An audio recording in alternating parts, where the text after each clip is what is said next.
الحمدللہ رب العالمین والصلاة والسلام علی سید الانبیاء والمرسلین اما بعد فاعوذ باللہ من الشیطان الرجیم بسم اللہ الرحمن الرحیم۔ الحمدللہ الہادی میں قرآن پاک میں اللہ تبارک و تعالی نے جو احکام ارشاد فرمائے ان کی تفصیل ہم بیان کر رہے تھے اور اس پر کلام ہو رہا تھا۔ پچھلے پروگرام میں نبی کریم صلی اللہ علیہ وسلم کی اتباع کے سلسلے میں جو اللہ تبارک و تعالی نے مختلف مقامات پر کلام فرمایا وہ ذکر کیا، اور یہ پہلے بھی میں بارہا آپ کو عرض کر چکا ہوں کہ اتباع اور اطاعت میں تھوڑا سا فرق ہوتا ہے کہ اطاعت کسی حکم کے جواب میں ہوتی ہے اور اتباع حکم کا انتظار نہیں ہوتا، بلکہ ہم نبی کریم صلی اللہ علیہ وسلم کا کوئی بھی فعل دیکھتے ہیں، کوئی بھی عمل مبارکہ دیکھتے ہیں جس کے اختیار کرنے کا آپ نے حکم بھی نہیں دیا ہوتا، لیکن ہم آپ کی محبت، آپ کے پیار میں اس کو اختیار کر لیں تو اس کو سرکار کی اتباع کہتے ہیں۔ یہی اگر ہم عام لوگوں کے سلسلے میں کریں کہ ہم کسی کے عمل کی پیروی کریں بغیر حکم کے تو اتباع ہے، اور حکم کے مطابق چلیں تو اطاعت ہے۔ اللہ تبارک و تعالی اور اس کے رسول کریم صلی اللہ علیہ وسلم کی اطاعت فرض ہے، اور رحمت کونین صلی اللہ علیہ وسلم کی اتباع کرنا بہت ہی افضل و مستحب ہے۔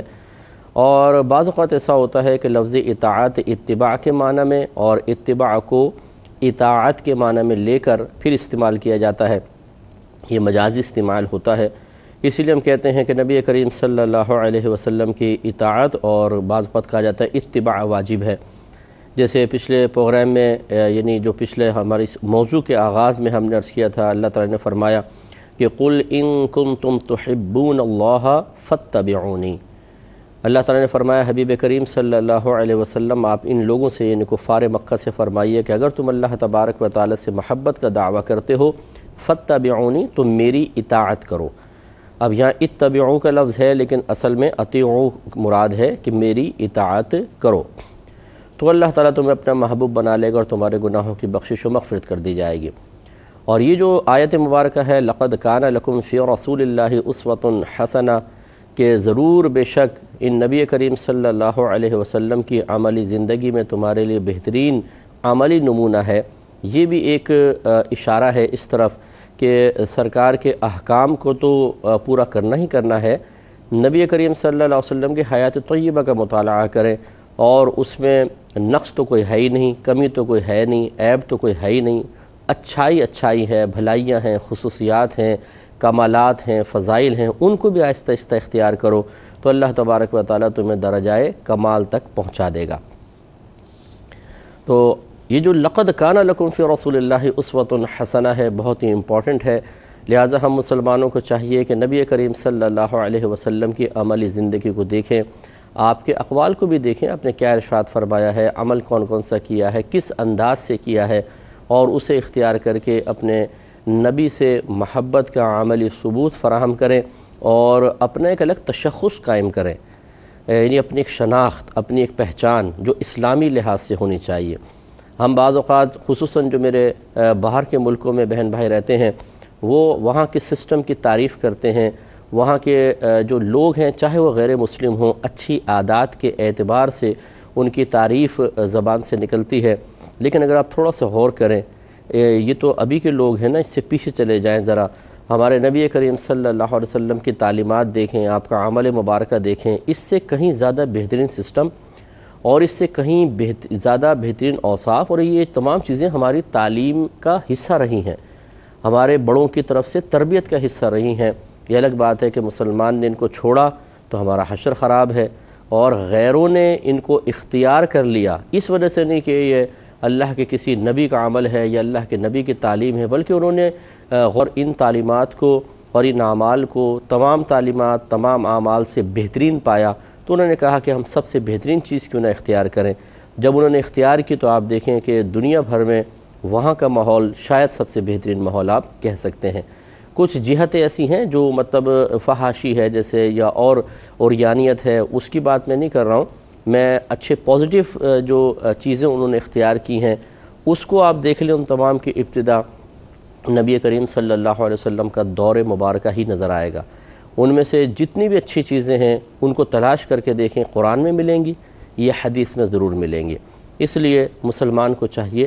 یہ نہ سوچیے کہ جی ہم اگر نیک بن جائیں گے تو کیا فائدہ ہوگا، ہم بعمل بن جائیں گے کیا فائدہ ہوگا۔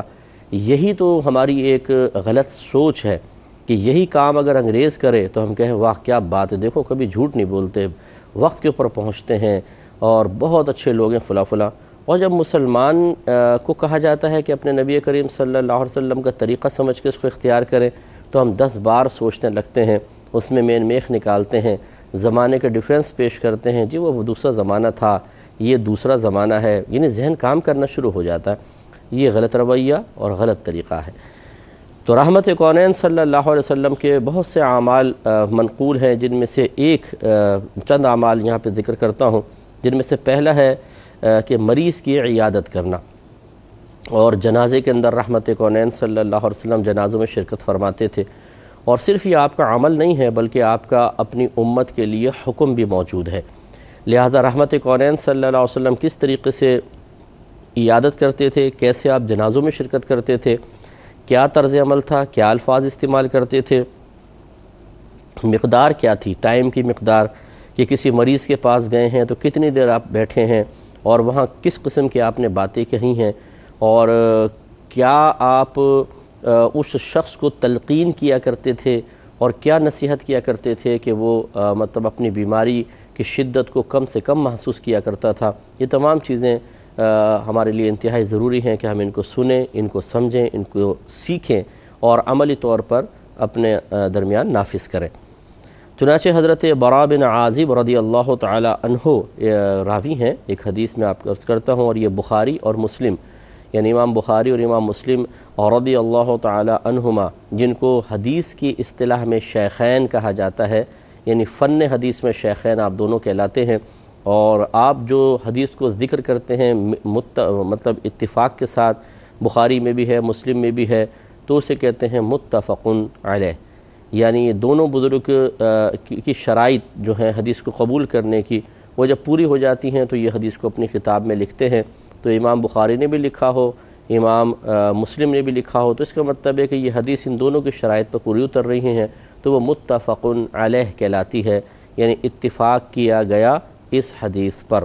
تو یا اس کے راویوں پر یا اس کے مضمون کی مضبوطی پر، یہ تمام اس میں مفاہیم نکل سکتے ہیں۔ تو یہ بخاری مسلم کی روایت حضرت براء بن عازب رضی اللہ تعالی عنہما فرماتے ہیں کہ نبی اکرم صلی اللہ علیہ وسلم نے ہمیں بیمار کی عیادت، جنازے کے ساتھ جانے، چھینک کا جواب دینے، قسم اٹھانے والے کی قسم پورا کرنے، مظلوم کی مدد کرنے، دعوت قبول کرنے اور سلام کو عام کرنے کا حکم فرمایا۔ تو اس میں چند چیزیں ہیں، دیکھیں، نمبر 1 بیمار کی عیادت۔ عیادت کا مطلب ہوتا ہے بیمار پرسی کرنا، مریض کے پاس جا کر کچھ ہمدردی کے جملے کہنا، اسی قصد و ارادے اور نیت کے ساتھ کہ ہمارا وہاں جانا اس کے مرض کی شدت کو کم کرے گا، اس کو سکون ملے گا، کیونکہ جب انسان بیمار ہوتا ہے، پریشان ہوتا ہے، تو اللہ تبارک و تعالیٰ کی طرف تو اس کی توجہ ہوتی ہی ہوتی ہے، لیکن کچھ دنیاوی ہم جنس لوگوں کی طرف سے اس کو سہارے بھی چاہیے ہوتے ہیں۔ تو اللہ تبارک و تعالیٰ کو تو مریض زیادہ یاد کرتا ہے، آپ کو پتہ ہے، اور پریشان حال زیادہ اپنے رب کو پکارتا ہے،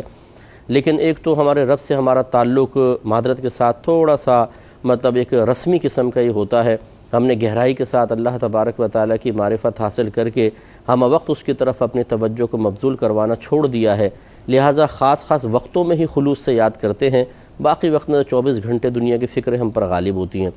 تو یہ بھی ایک وجہ ہوتی ہے کہ انسان ایسے موقع پر اللہ کو پکارتا ہے، اور یقینی سی بات ہے وہاں سے کون سا ایک دم جواب آئے گا، تو کچھ مایوسی سی بڑھتی ہے اور انسان دنیاوی سہاروں کی طرف متوجہ ہو جاتا ہے، اور اس وجہ سے جو عام قسم کے لوگ ہیں انہیں آپ دیکھیں گے کہ وہ اللہ کو پکاریں تو اتنا باطنی سکون محسوس نہیں کرتے ہیں، طبیعت کا اضطراب کم ہوتا ہوا محسوس نہیں ہوتا، لیکن ایک عام آدمی محلے سے آ جائے، وہ پاس بیٹھے 150 1000 500 روپے ہاتھ میں دے دے اور تھوڑے پھل فروٹ لے کر آ جائے، 2 ہمدردی کے جملے بولے تو زیادہ سکون محسوس ہوتا ہے، حالانکہ معاملہ اس کے برعکس ہونا چاہیے کہ اللہ تبارک و تعالیٰ کی طرف زیادہ توجہ ہو، اللہ کی یاد میں زیادہ انس حاصل ہو، زیادہ سکون، زیادہ اطمینان ہونا چاہیے، لوگ آئیں تو اتنا زیادہ اس سے کم ہی ہونا چاہیے، زیادہ نہ ہو، لیکن برعکس ہوتا ہے۔ بہرحال تو نبی کریم صلی اللہ علیہ وسلم مریضوں کی عیادت کے لیے جاتے تھے، کیونکہ صحابہ کرام تو انہی کیفیات میں تھے کہ اللہ کی طرف استغراق ہے، توجہ ہے، اور نامعلوم کیا کیا اللہ تبارک و تعالیٰ ان پر انکشافات ایسی حالت میں فرماتا تھا۔ لیکن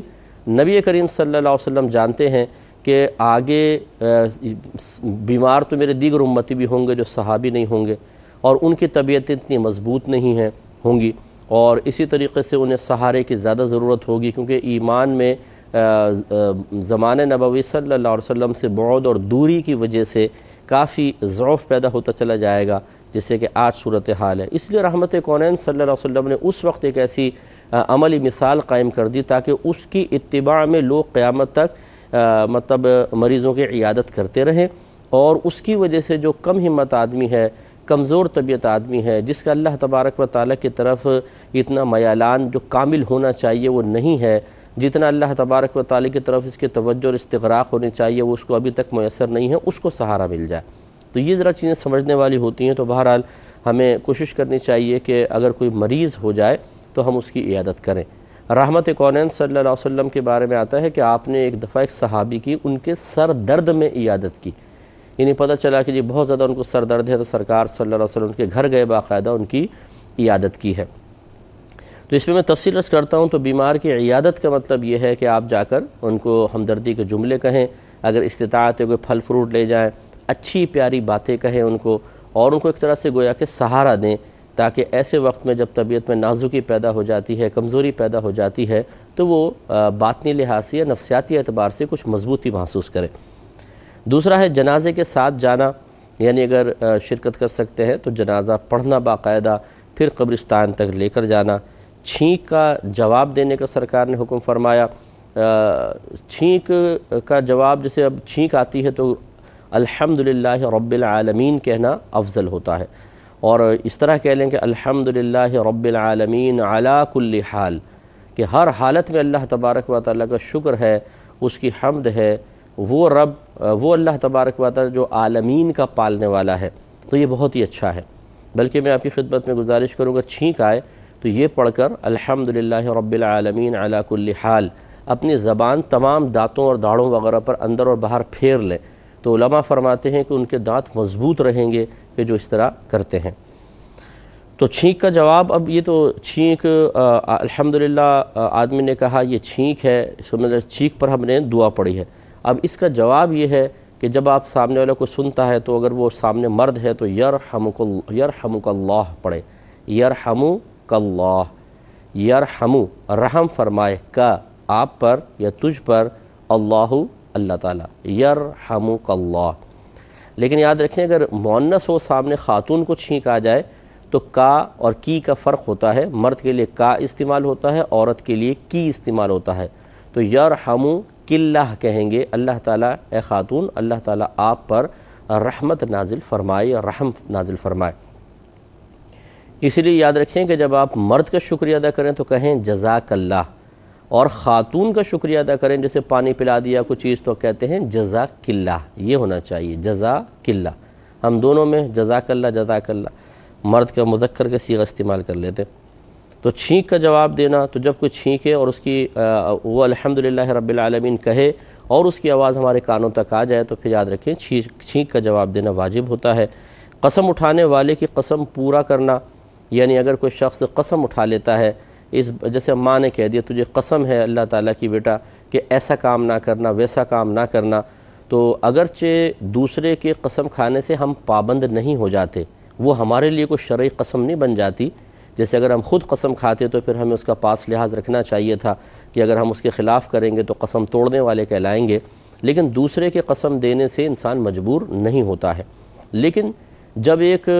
ہمارا کوئی بڑا ہو، جیسے والد صاحب ہیں، والدہ ہیں، کوئی اور عظیم بڑی شخصیت ہے، اور وہ ہمیں یوں کہے کہ ہم تمہیں قسم ہے اللہ تعالیٰ کی کہ یہ کام کرو یہ کام نہ کرو، تو ان کے قول کا لحاظ کر لینا چاہیے کہ وہ یقینی سی بات ہے کہ اللہ تبارک و تعالیٰ کی قسم جو ذکر کر رہے ہیں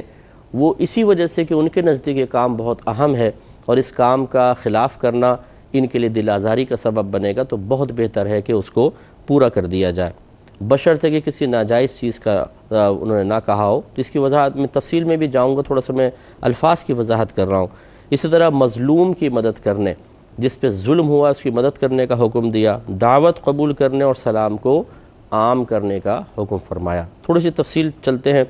پہلا آپ کو بتایا بیمار کی عیادت کرنا۔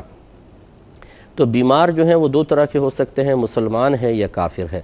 تو یہ مسلمان کی عیادت کرنا نبی کریم صلی اللہ علیہ وسلم کی سنت رہا ہے، کافر کی نہیں۔ رحمت کونین صلی اللہ علیہ وسلم اگر کسی غیر مسلم کی دعوت میں گئے ہیں یا کسی کی بالفرض بیماری کے اندر گئے تو صرف انہی کے پاس گئے ہیں جن کے بارے میں وحی کے ذریعے پتہ چل گیا یا حکم ہوا اللہ تعالیٰ کا کہ ان کے پاس جانا دین اسلام کی تقویت اور ترقی کا سبب بنے گا۔ یہی وجہ ہے کہ ایسا نہیں ہوا کہ رحمت کونین صلی اللہ علیہ وسلم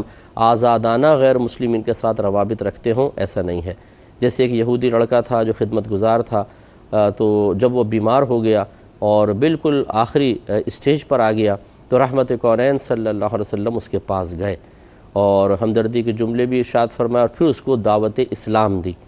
تو وہ لڑکا چھوٹا بچہ تھا، اس نے اپنے والد کی طرف دیکھا تو وہ یہودی تھا، تو اس نے کہا کہ محمد کی بات مان لو۔ تو اس لڑکے نے آپ کی بات قبول کر لی اور وہ ایمان لایا اور اس کا پھر وصال ہوا ہے۔ تو اس طریقے سے رحمت کونین صلی اللہ علیہ وسلم تشریف لے گئے ہیں۔ آپ بھی اب جیسے باہر کے ملکوں میں رہنے والے کچھ لوگ ہیں یا ہمارے ملک پاکستان میں بھی ہیں، اگر کوئی محلے میں آپ کے غیر مسلم رہتا ہے اور اس سے روابط ایسے ہیں کہ مطلب دعا سلام کے روابط ہیں اور مشکلات میں انسانیت کے ناطے ایک دوسرے کی امداد کا سلسلہ جاری و ساری رہتا ہے، جو چند سیکنڈ یا چند منٹ اس کی تیمارداری یعنی صرف ہمدردی کے دو جملے کہنے کے لیے جانے میں شرعاً کوئی حرج نہیں ہے۔ اس کا فائدہ یہ ہوتا ہے کہ سامنے والے کے دل میں مسلمان کی اور اسلام کی محبت پیدا ہوگی، وہ خوش ہوں گے کہ یہ مسلمان اچھے لوگ ہیں، اگر میں بیمار ہوا تو دیکھیں مجھ سے آ کے ہمدردی کا اظہار کر رہے ہیں۔ نیت بس یہی ہونی چاہیے، دوستیاں نبھانا نہیں، دنیاوی فائدہ نہیں، بلکہ اسلام کی تقویت و ترقی مقصود ہو تو بہت اچھا ہے۔ اس پہ مزید کلام کریں گے انشاءاللہ نیکسٹ پروگرام میں۔ وآخر دعوانا ان الحمدللہ رب العالمین۔